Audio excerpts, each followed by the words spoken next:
Hi everyone. So this time around, we're just continuing with the series between stats and sOs.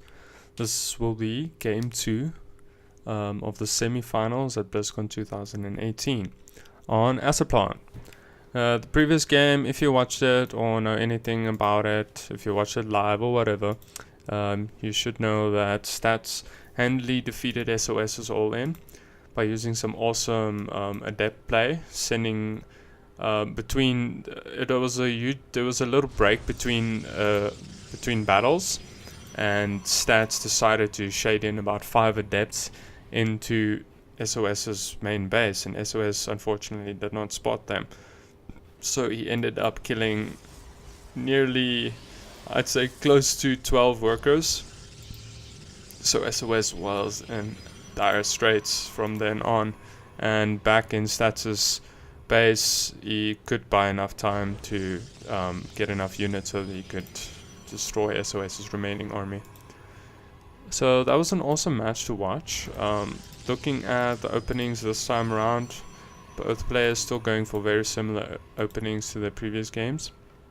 Stats just poking into his natural to look for any possible cannon rushes, or I don't even know if that was a thing, or if it is a thing anymore, but proxy 2 racks or proxy 1 racks with Forge or whatever by SOS. You never know when playing against this strategic master, though. He loves to pull off some funny strats. But anyway, in this game so far, SOS just mining, well, at the moment, he's actually mining with 6 probes and gas. Stats doing the same. Just going for standard stuff, the standard 2-gate opening into cybernetics core. Not much to see right now. The only difference between the two right now is that stats decided to eventually send a probe there, and actually SOS did the same. My screen's a bit darker at the moment. I switched from full screen mode to windowed, or full screen windowed, and unfortunately, because my screen's or my monitor is relatively dark, and I don't really want to set it lighter at the moment, more brighter. It unfortunately is affecting my in-game brightness, and you can't set the brightness if you're using full screen windowed. So that's why it's a bit dark, so I could not even see that blue little dot on the minimap. Hopefully you guys can still see some stuff going on. This little SOS probe is being a little pesky. Stats' scout should die momentarily with the stalker scouting it out. Both players using a pylon very far in, on the outer edges of the base. Both plopping down a Twilight Council at almost exactly the same time. So no such heavy adept openings by stats such as last game. Is actually going stalker heavy this time round, switching it up a little bit.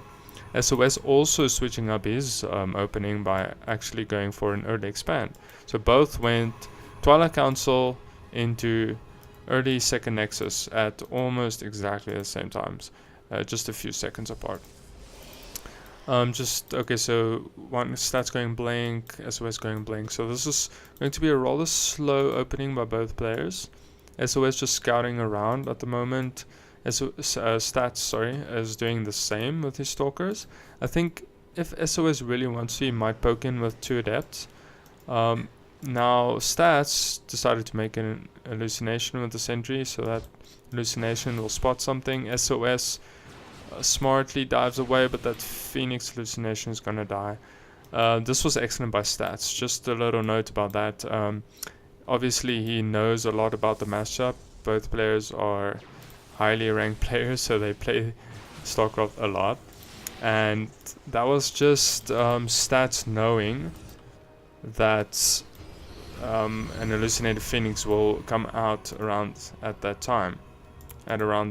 So he smartly positioned his stalkers somewhere around here in the middle of the map, ensuring that he could kill off that hallucinated Phoenix. So this means that SOS is a bit in the dark. He does not know about the Twilight Council. His adept scouts, they are in fact only scouts because they're not...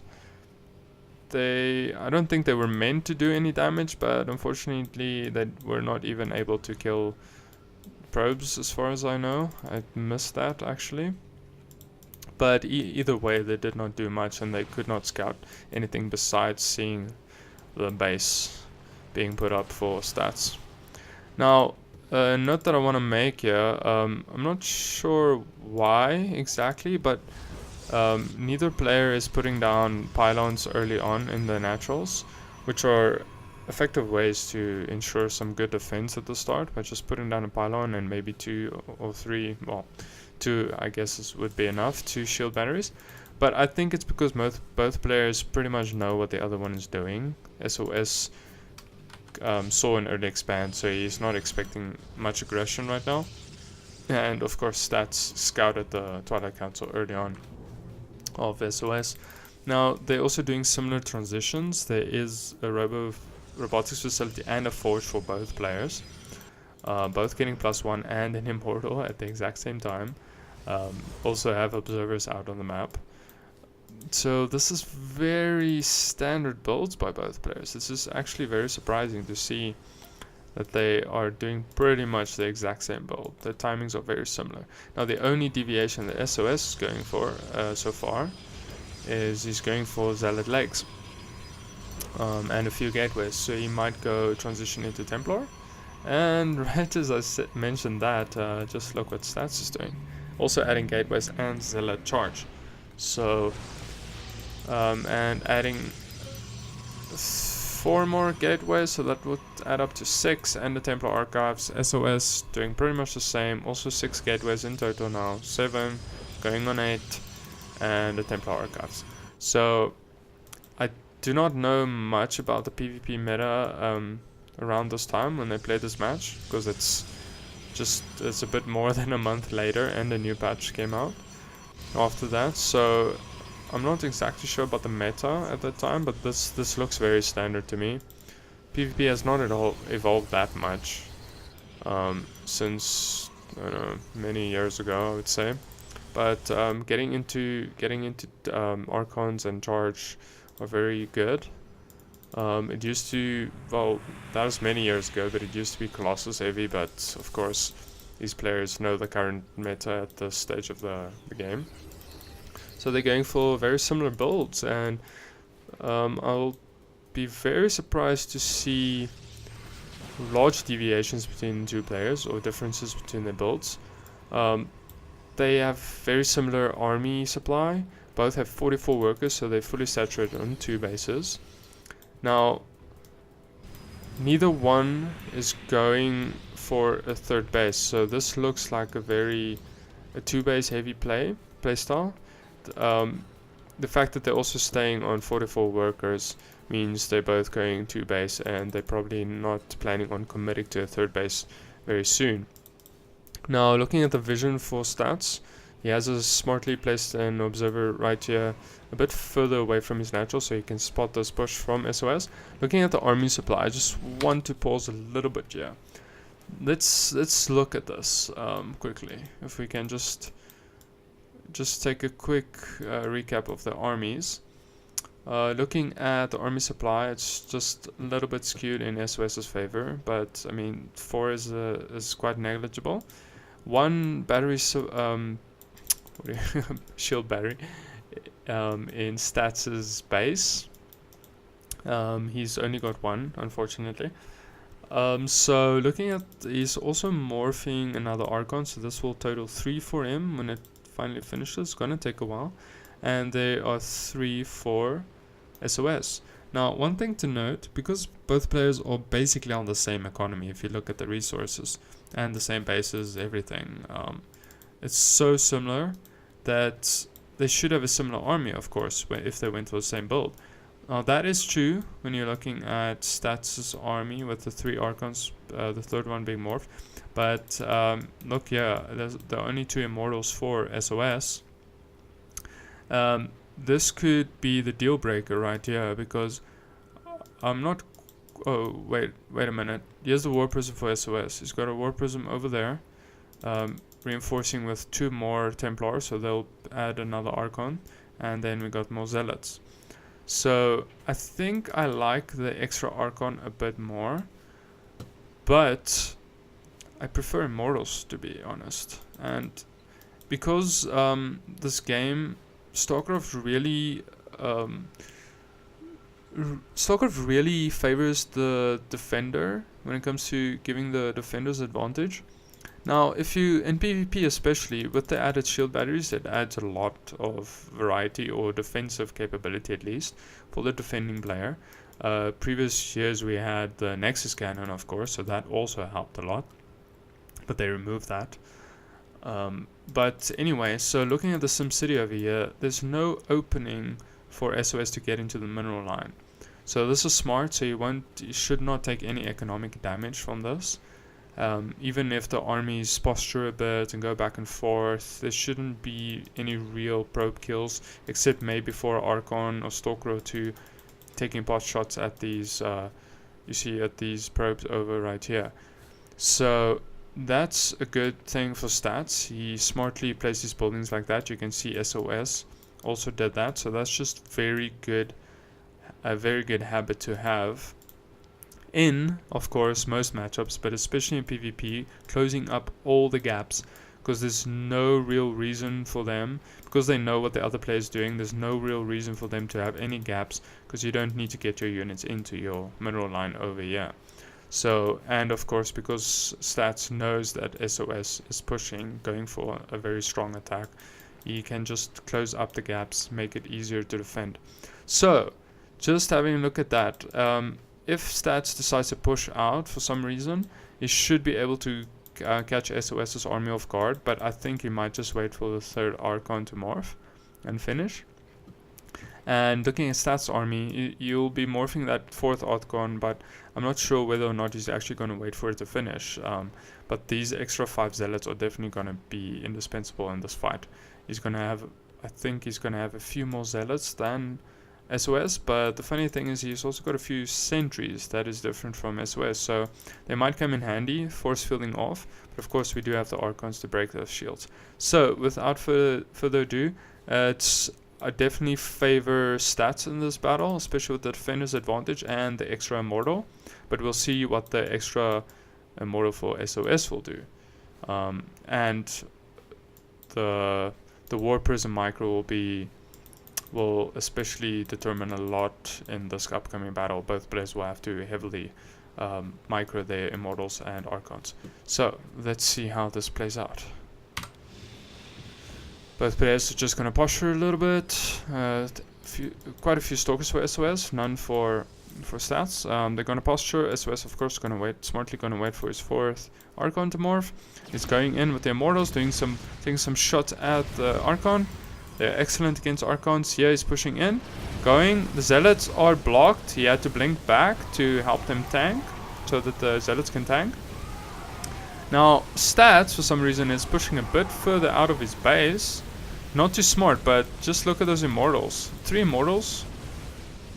I really like the 3 Immortals. It's just so much better, and he forced SOS to recall away.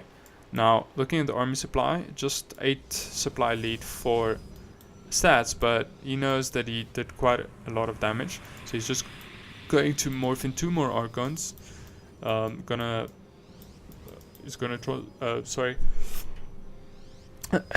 transfer that War Prism soon and just gonna push out onto the map, and he will be aggressive himself. And I believe +2 finished recently for him, so he's got +2 attack. There's no +2 for SOS. What's the upgrade key again? Oh, sorry, my bad. Paused. Okay. Structures. Okay, so this battle is going pretty well for SOS. He's got a few Zealots in the tanking position. The army supply still Stats. These Immortals are just doing so much damage. The Archons are effectively tanking for the Immortals, because these Immortals are getting so many kills. 3 kills, 1 and 8. This one's got 8, so he's got the most. Immortals for SOS also, there's also 8. So Immortals are really effective in this matchup. And now, because Stats managed to kill off the rest of the Immortals of SOS, he just effectively just won the game by virtue of that. Yeah, Immortals are excellent at killing Archons, so you just You have to keep them as far back as possible. And the extra immortal really gave some more damage output to stats, so you managed to kill off the Archons of SOS. Archons are very important for tanking and doing splash against Zealots, but unfortunately SOS does not have any more Archons left, because especially of these Immortals being, I believe they were really focused firing the Archons. Let's just have I just want to have a quick recap in this battle, but I just want to make sure about the upgrades button as well. Let me just get some hotkeys over here. Okay, that's not great. Let's back off there. G is upgrades. Okay, +2 as well. Now this is actually very important, because stats is a supply lead, and the army compositions are so similar. The upgrades make a huge difference. So we'll just see that in action right now, and we'll see. I just want to have a quick look at the focus firing that stats implements in this fight. I want to see what type of focus firing it does. And also one thing to note, he's got 5 Archons. Not as many Zealots though, as SOS have, but 5 Archons. Of course, the splash damage, excellent at killing Zealots. So he quickly killed off the Zealots, and the Immortals just could focus fire the Archons of SOS. So no more tanking and DPS potential. So let's have a quick look at this fight again. Just go right there. Let's see what dies first. You see, so Zealots for SOS die quickly because of the Archons. Zealots are dead, new Zealots coming in, but they're still dying. Look at the focus firing. Immortals focusing on Archons for the most part, instead of focusing on the other Immortals or SOS's Immortals. Because Immortals are usually in the back, it's not that smart to just right click on the enemy Immortals, because that would mean that your Immortals will get more exposed, and then you can just right click your Immortals. It's generally a good idea to have your Immortals attack the other Immortals, I believe, but in this scenario it was just smarter to get rid of the Archons as quickly as possible, because you had more Archons, to sacrifice. Even if SOS focus fired Stats' Archons, Stats would gain an advantage by just getting rid of SOS Archons, and of course Archons are not quick units to reinforce with, and also expensive. So Stats just managed to kill off the Archons, or most of them, have them retreat, and now finally you can just focus off the Immortals and the rest of the Archons for SOS. See, look at those Immortals. Smartly going for frontline units sometimes, and especially the Archons.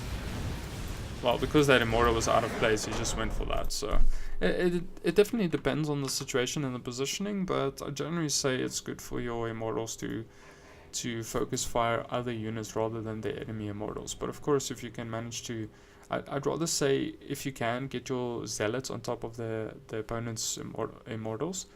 And it will also force them, if the opponent does not micro correctly, if he just uses A clicking, their Immortals will waste shots on your Zealots, which will of course lead to much less effective damage by him, because Immortals are better used, their attacks are much better used on other more important units. So anyway, that's all about that game. We're going into game 3 right off this one.